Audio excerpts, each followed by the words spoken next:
And now, Judge Mathis reveals the results of yesterday's DNA test. Now, what are your feelings about his fatherhood and you all's relationship in general? What do you want? If he didn't cause so much stress and this situation is too much for me. I'm a very peaceful person. He feels like I have a lot of animosity and things, but that's because he will try to kind of parent me. He's my dad, so I get that. But when you weren't there and all I really wanted was a more physical relationship, and every time I've seen you, it's been off my mom's account. My mom sending me to see you, and it's only been 3 times in my life. I can't respect you as my father to tell me parent things.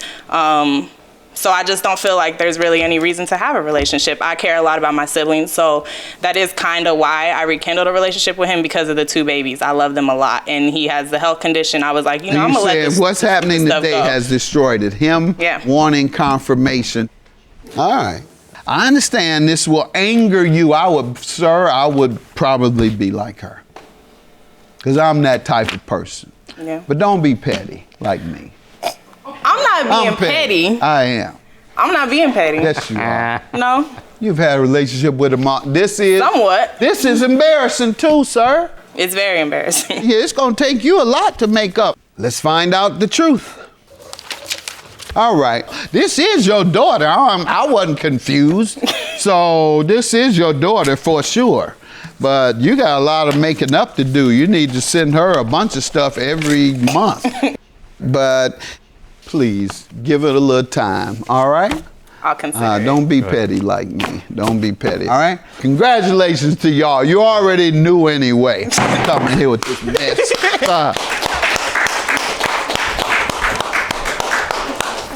Eventually, I hope she changed her mind. I don't force my children to do anything. If she don't want a relationship with me, that's her. But of course, I still would love to. But It is what it is. Plaintiff Shea Edwards dated the defendant, and she claims after they moved in with her friend, the defendant and her friend started having sex. Shea claims as a result, she asked the defendant to move out, and she's suing him for rent and emotional distress. Defendant Cody Otto insists he never cheated on Shea, and he wasn't going to ruin their nearly 3-year relationship for some random girl he barely knew. Cody denies owing Shea for anything. Start with you. Your Honor, this is my ex, and he says that he does love me. However, he wants to get back together with me. However, I feel if he does love me, he shouldn't have been sleeping with my friend. Me and him had a good 2-year relationship. 2 years? 2 year, yes. We decided to... How did it go during those 2 years? We were really happy, really good together. We worked together really well, just a good relationship. And we decided to move to a bigger apartment, and I decided to invite my friend just so that we could have, rent help just in case anything had happened. Move in. Right, yes. Female friend. Move in with us, yes. And everything was fine until we had moved in together. About maybe a month after we had all, started living together, I just noticed, weird things. Me and my friend had she would start arguments with me just over nothing that we never fought about before. It was just really odd. You all never lived together before, but go ahead. Right. And she had stated, later that she had been sleeping with my ex. She stated that to who? She stated it to me, yes. To me. Really? Yes. After living there how long? About a month. A month in. How did that conversation come up? Just, us having conversations as friends, regular joking with each other. And she just kind of said, there's something I need to tell you that's been going on. I've been sleeping with him. We've been sleeping together. And I didn't know whether to believe it or not, so I thought, let's hear it from the horse's mouth. So I decided to confront him. And of course, he denied. She's just doing this to make you not like me. Maybe she's jealous of you. There's something going on. It's not right. I didn't really know what to think of it, so I just let it go, let it be just roommate arguments, essentially. time went by, and I noticed that she would wear, around the house, she would wear her underwear or, practically nothing. She would walk out of the shower just around the apartment, and he would look at her, and it was just not, it was not okay. What do you expect? Right. And you move a woman in, you got this guy, handsome, look at him. Look. Thank you. Wouldn't you want a guy like that? If you would stand with, yeah. He can't help who he is. Right. Around the house, she would wear her underwear or, practically nothing. She would walk out of the shower just around the apartment, and he would look at her, and it was just not, it was not okay. What do you expect? Look at him. Look. Wouldn't you want a guy like that? He can't help who he is. Right. Plaintiff Shea Edwards dated the defendant, but she claims after they moved in with Shea's friend, she and the defendant started having sex behind Shea's back. Give me some background on your life. Born and raised in foster care. I was found in... What city? Stockton, California. Tough town. In the court reports, they said that I was found in a dumpster behind a 7-Eleven. It never really bothered me, so I just went about myself, worrying about myself, not worrying about anybody else, just tending to my needs and my... How many foster care homes? Too many to count. Over 5? 20 to 30. I had a rough childhood in Stockton. Between the ages of what, sir? Between being born and when I 18. When I was emancipating myself out of the 16. So that's like 2 or 3 times a year, huh? You changed homes and friends and locations and schools and. Had a rough childhood growing up. Had made friends with a couple of wrong people. Did some things I'm not really proud of, and I don't really want to bring up anymore because it's all in the past. Good. What's your life like now? Work and come home. How old are you? 24. So how were you able to transition? After I emancipated myself at 17, I was working a full-time job as a dishwasher. Where did you sleep, though? I had an apartment complex with a foster family I was good friends with. They paid for the security deposit. I still talk to them to this day. I refer to them as the closest thing to family that I have. So they paid for my security deposit, first month's rent on my apartment. They paid the down payment for me to get a car so I can stop riding a bike to and from work between 5 p.m. and 4 a.m. because it's really dangerous in Stockton riding a bike that late. So at that point, I just refer to them as family. Proud of you, proud of you. Proud of you. Thank you. All right, you're such a nice guy. You come off as one, and she should take you back. You're not going to find too many guys who went through the fire like him and came out that fire glistening like gold. He's been purified by the heat. Went through the fire, came out on the other end. In fact, when he was dug up out the ground. The mud, the dirt. Isn't that where you say you came from? Yep. Got up, put him through the fire, the hottest fire, put him through that pressure. Look at him. Look like gold. You better keep him. Better go talk to Linda about getting guys out the dirt. I think it worked out for her. I was in the dirt. I was on the ground. She stuck with me. All right, better stick with him. And the rent, how does he owe you for rent? So he owes me 2 months of $300 each for rent.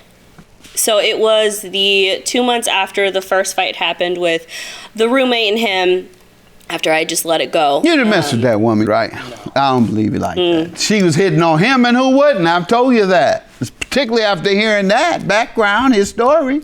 So inspirational, somebody would look up to him, a woman, and be attracted to that type of person. They should be. All right, go ahead. So it's the woman they wanted him. He can't help it. So it was October and November that I had paid for him, because whatever reason, he was behind on funds. I mean, he had a job, but, I was going to do that because I'm his partner, at the time. That's fine, I can do that. You'll pay me back when you can. He said he would pay me back in December. However, it never happened. And within that period, I was ignoring our roommate, my friend, and she was finally fed up. She came to me and we started arguing. She started yelling at me, profanities.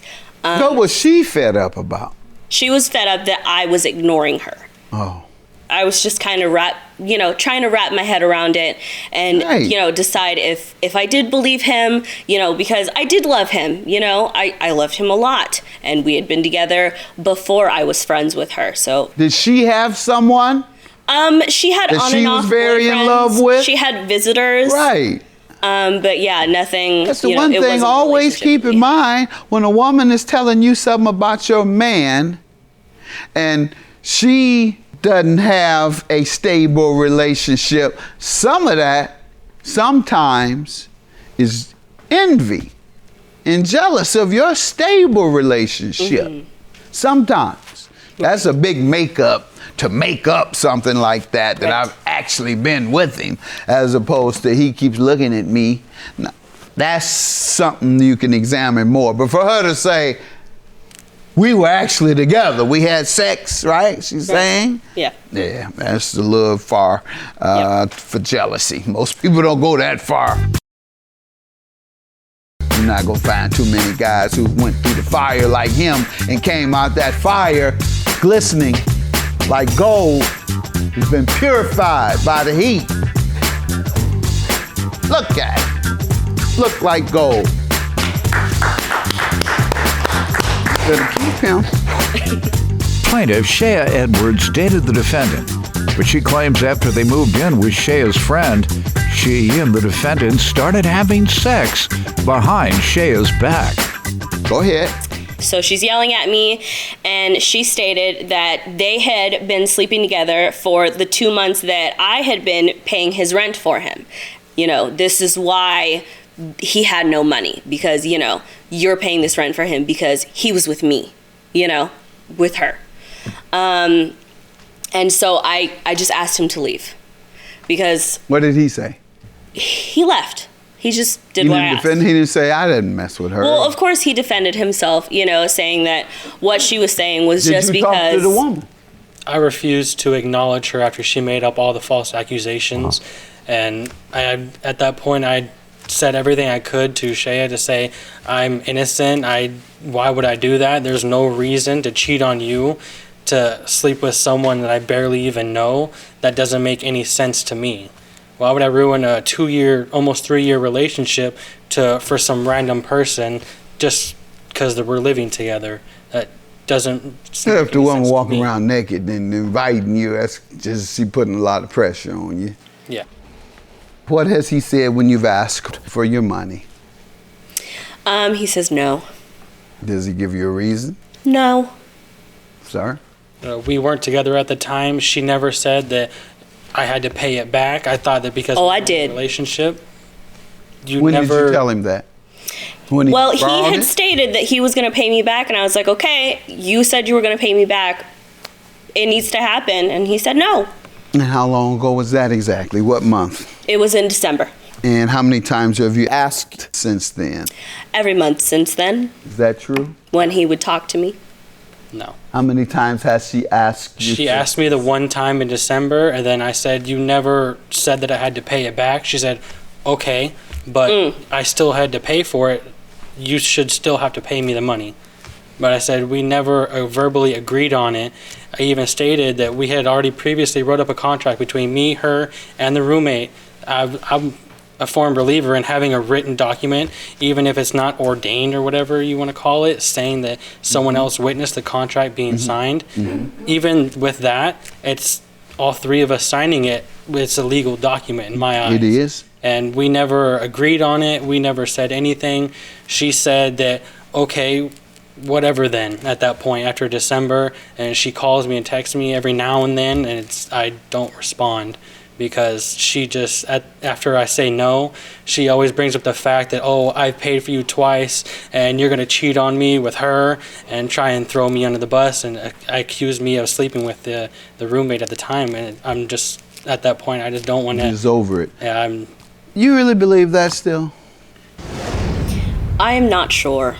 I mean, you know, she was my friend. I considered her my best friend, and she considered me the same. So why would she lie about something like that if we were so close? Why do you think she would lie about something like that? You have to speculate, sir. You just can't shove your shoulders, because that's what gives a little more confidence in her beliefs that it's true. I'd assume it's because she saw how happy we were in a relationship. She didn't have anybody. She didn't have anybody, so she would try to push us together away, and she would try to hit on me. She had texted me several times. I just don't respond to the roommate's text at all. I don't acknowledge her. And since she and I had broken up, she has come to me several times asking to go on a date. Why don't you take me out on a date? Why don't we hang out? Oh, whoa, whoa. You're telling her, did you tell her how nice of a guy or good of a guy he is? I mean, yeah, we were friends. Well, certain things you just can't tell your friends, particularly if they're not, if they don't have a man that they are in love with or is providing the same things that you value from your boyfriend, whatever it might be. It might be money, a good feeling, or whatever, something, and can't always share it, particularly certain parts of a relationship. You can't, ooh, baby, he is, oh my God. All night. Oh, all night, all right. Non-stop. Yeah, non-stop. Yeah, he like the Energizer Bunny. All right. Yeah. Well, you can't share everything with your friends about your mate, partner, or what have you, because they might go after them themselves. I've never heard of such a thing. My goodness. Anytime you turn your back. So I would give him the benefit of the doubt over her. That's what it really boils down to. Who you want to give the benefit of the doubt to. And I would give it to him if I were you. Since she and I had broken up, she has come to me several times asking to go on a date. Why don't you take me out on a date? Why don't we hang out? Oh, whoa, whoa. Did you tell her how nice of a guy or good of a guy he is? I mean, yeah, we were friends. Well, certain things you can't tell your friends. Plaintiff Shea Edwards dated the defendant, but she claims after they moved in with Shea's friend, she and the defendant started having sex behind Shea's back. And your emotional distress, you want $2,000? How so? For what? Well, I just feel, you know, this time that we were in together should have been a nice time. You know, was. It should have been a really great symbiotic relationship. It was. With everyone. But it wasn't. It was stressful, and I was sad. I was depressed. Because of your girlfriend, not because of him. I wasn't sure who to feel this way about. I wasn't sure. You should have put them both out. I should have. Right. All right.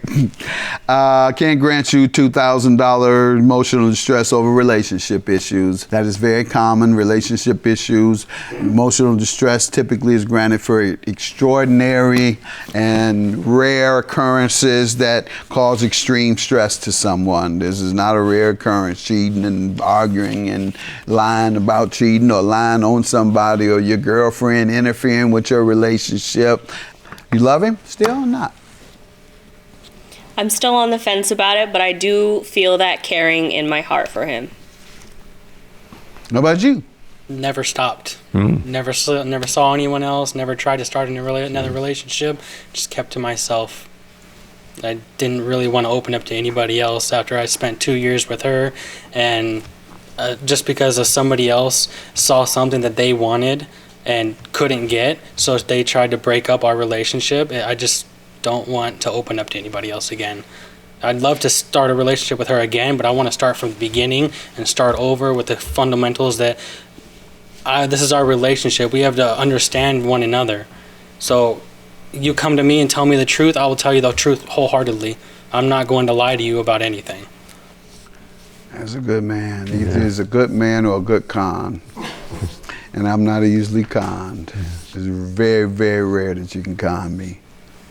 And there's not a whole lot of guys like that out here. I promise you that.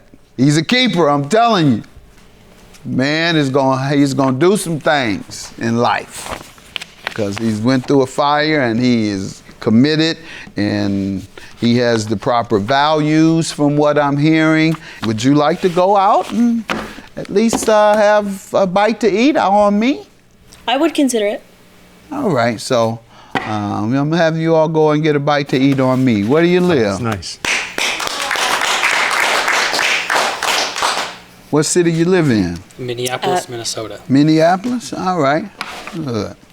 So that's the judgment. Y'all go to dinner together, and I'm going to pay for the $600 you believe you're owed. I'll pay for that as well, and dinner, because it's more important for you all to get back together. Judgment for the plaintiff, I'm going to pay for it. So don't feel like you're losing anything out your pocket. You have nothing to be upset about. You all talk, I'm telling you, I know men. I know them very well. I've met a variety of men at every level of society, and he's a good man. All I can tell you. All right, good luck to you both. Thank you.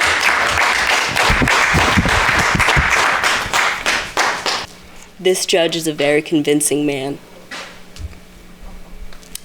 Was my truthfulness not convincing enough to you? We'll see. Okay, I'll give you the benefit of the doubt. I'll try. Plaintiff Dorothy Golden grew up in a dysfunctional family, riddled with physical, sexual, and psychological abuse. But she never became a product of her environment. Dorothy claims the defendant is her best friend, but she's suing her today for an unpaid loan. Defendant Adrian Martin says she and Dorothy bonded over their family drama, and she appreciates that Dorothy always speaks her mind. However, she insists Dorothy is suing her prematurely. Start with you. Well, this is my girlfriend, Adrian, and she is my rock. We're here today because lack of communication. How long have you all known each other? We have been knowing each other for 12 years now. 12? Yes, sir. Yes, Your Honor. How many times you all fallen out?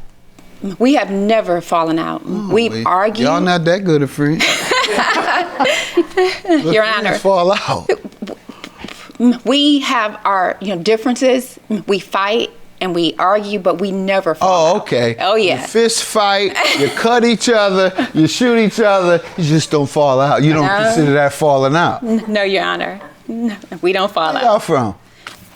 I'm from Detroit. Oh. From Dexter and Joy Road. No wonder. Yes, Your Honor.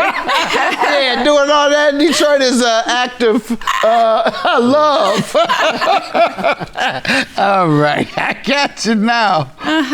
Let me stop talking about my town. Yes. We love each other dearly. Yes. And the crime is only because of the poverty and the failed school systems. Y'all got to get those two things together. But nonetheless, okay. Defendant Adrian Martin is being sued by her friend, who says although she grew up in a home riddled with sexual and physical abuse, she never became a product of her environment. Give me some background on your friendship starting 12 years ago. So 12 years ago, I moved from Detroit. I'm originally from Dexter and Joy Road. You kidding? No, sir. I grew up on Joy that's- Road, two yep. different parts of Joy Road. Go ahead. So I came from a dysfunctional, chaotic family. Sexual abuse at a very, very young age. Physical abuse, emotional abuse, and psychological abuse. From the age of 13, Your Honor, I left home and I stayed with 3 sets of my girlfriends until the time that I was 17. At the time of my graduation, I became homeless. So I understood. Go to Central? Or? No, to Northwestern. Yes, sir. So I'm fortunate to be from Dexter and Joy Road. When I tell people where I'm from, I don't say I'm from Michigan. I say I'm from Dexter and Joy Road. There you go. I love that. I'm a product. So, had to correct my daughter, but she still ain't saying it, with our grandchild. You know, I like to say Michigan. We go back to Michigan all the time. Mm-hmm. We're from Michigan, and now we're from Detroit. Sure enough. You know, try to separate. That's what they've done over the years. They put such a bad name on Detroit decades ago that the residents don't want to claim Detroit. They'll say, oh, I'm from Michigan. No, you're from Detroit. And so that's why I try to correct that. Got my grandbaby talking about, we're from Michigan. Granddad, we were talking about it the other day. Granddad, can I go to I said, what's your favorite place to live? Because between Chicago and Los Angeles and Michigan. She said, Michigan? I said, that's right. I said, but it's Detroit, baby.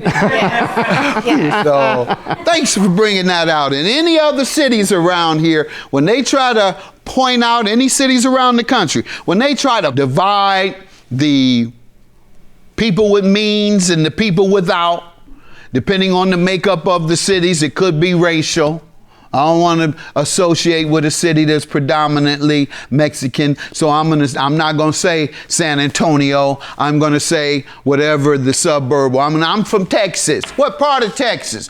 The South region? What part of the South region? Such and such county? What town in such and such county? San Antonio? Okay then. Say San Antonio. All that talking around because all the folks might look down on your town. So thank you. All right, long lecture. I got to get it to the grandbaby though. Absolutely. So you all and your friendship. At a certain point, it was time for me just to leave Detroit. I needed to go to another place and see what other opportunities could lead me. What year? In 2008. And I ended up in Dallas, Texas. At that time, I went back to college and I got an associate. Speaking of college, I ran into you at Wayne, County Community College some years ago when you were there and you went inside of our classroom and you talked to a professor of mine. And that is why I'm honored and privileged to be here in your court, because you don't know how influential you are to a throwaway kid. I'm not supposed to be here today, Your Honor. The sexual abuse. I'm supposed to be out on the corner, smoking crack. I'm supposed to have, 6 and 7 kids, by 5, different baby daddies. I was a throwaway kid. I am a product of where I'm from. I'm from Dexter and Drury Road. I'm from Detroit, and I love where I am. Awesome. I love it.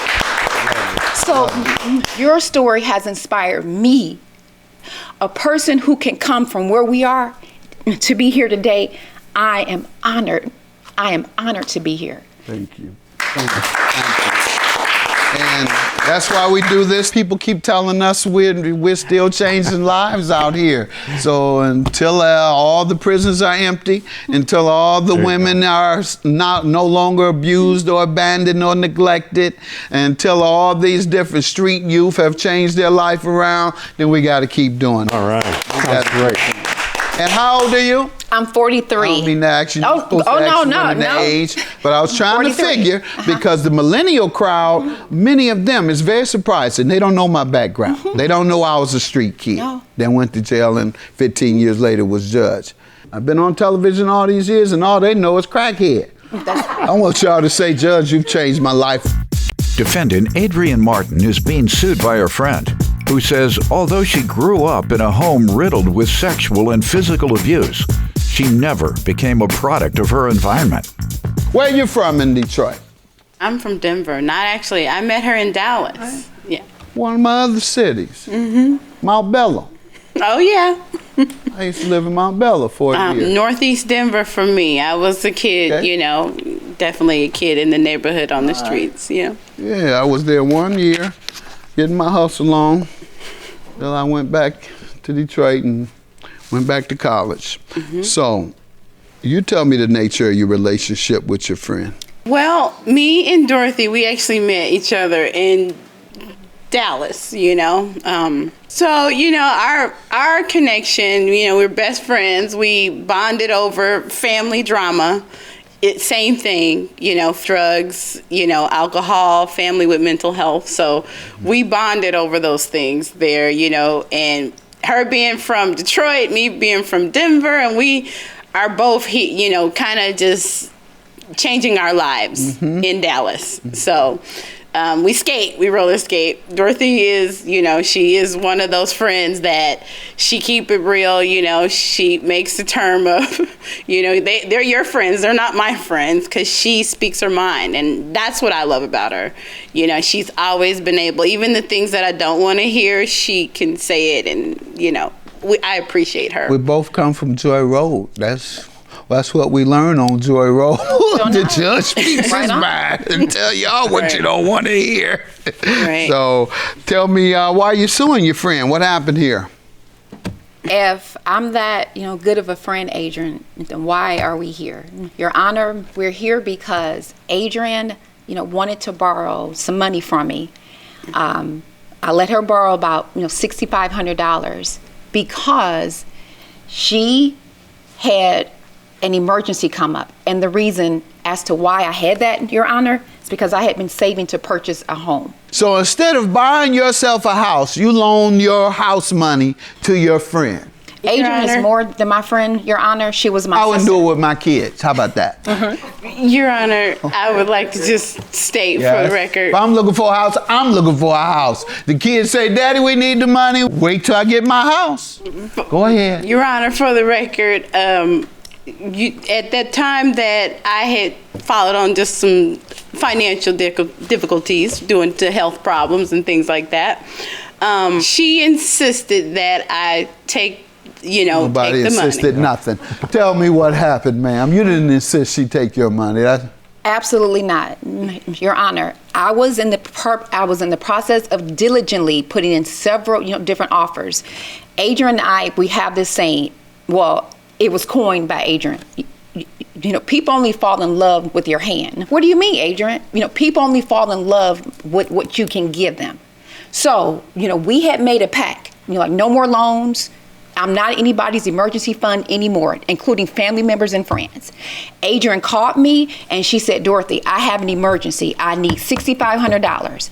And I sent it to her, Your Honor, because Adrian is my sister. She is more than, my best friend. I lost my mother to cancer. Your Honor, in my defense, that is correct. That did happen. That's why I had told her, listen, I know what you're trying to do, and I know you need to establish yourself. So I said, listen, that's not, she said, no, I'm transferring the money into your account.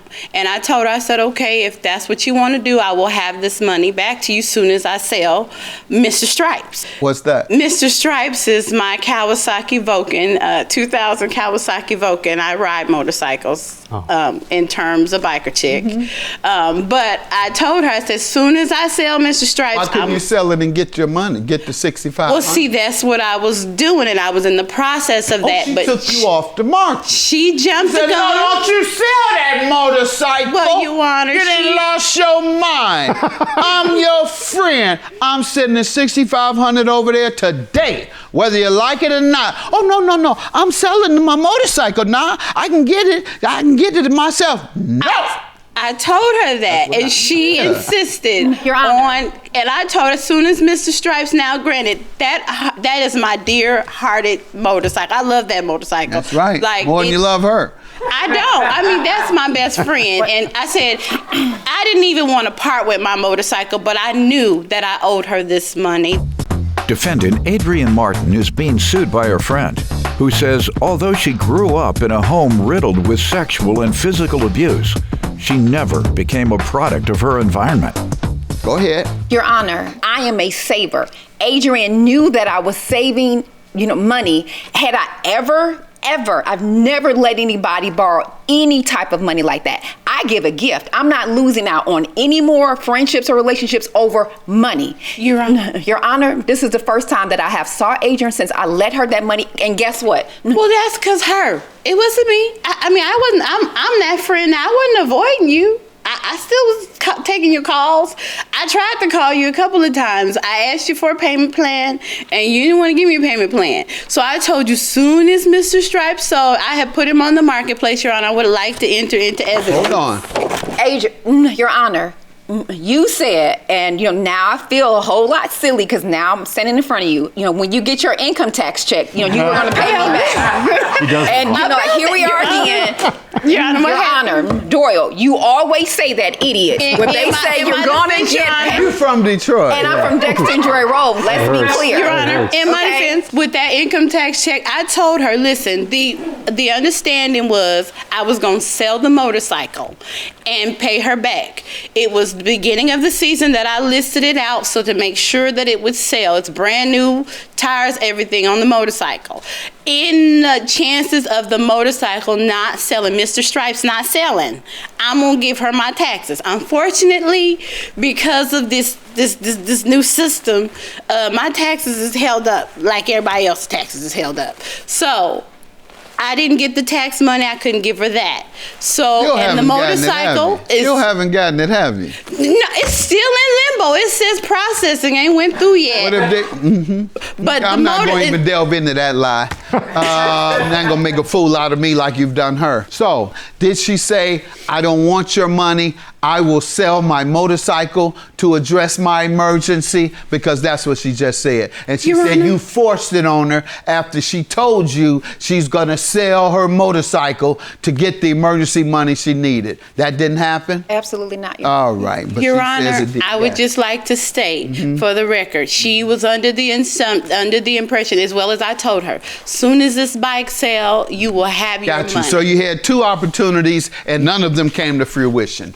I'll give you your money back from the sale of the motorcycle. I'll give you I'll give you money back from the income tax. Neither one happens. You don't sell the motorcycle because you love your Mr. What's his name again? Mr. Stripe. Yeah, you see, she love him more than she love you. That's very clear.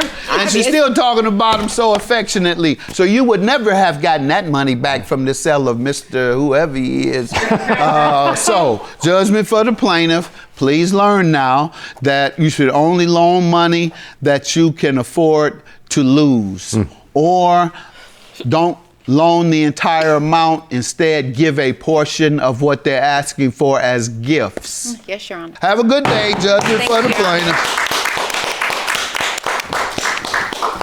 Adrian, I don't know why we had to come here.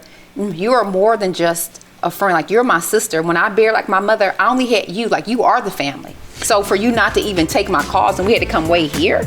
Well, Dorothy, I have been trying to bridge this gap with you, and the money got in the way, but we are still friends. I still very much love you and support you, and I'm here, and I hope this can be put to the side and we can continue our wonderful friendship. Well, can I have a hug, girl? Yes, it's my birthday. I turned 43. Give me a hug.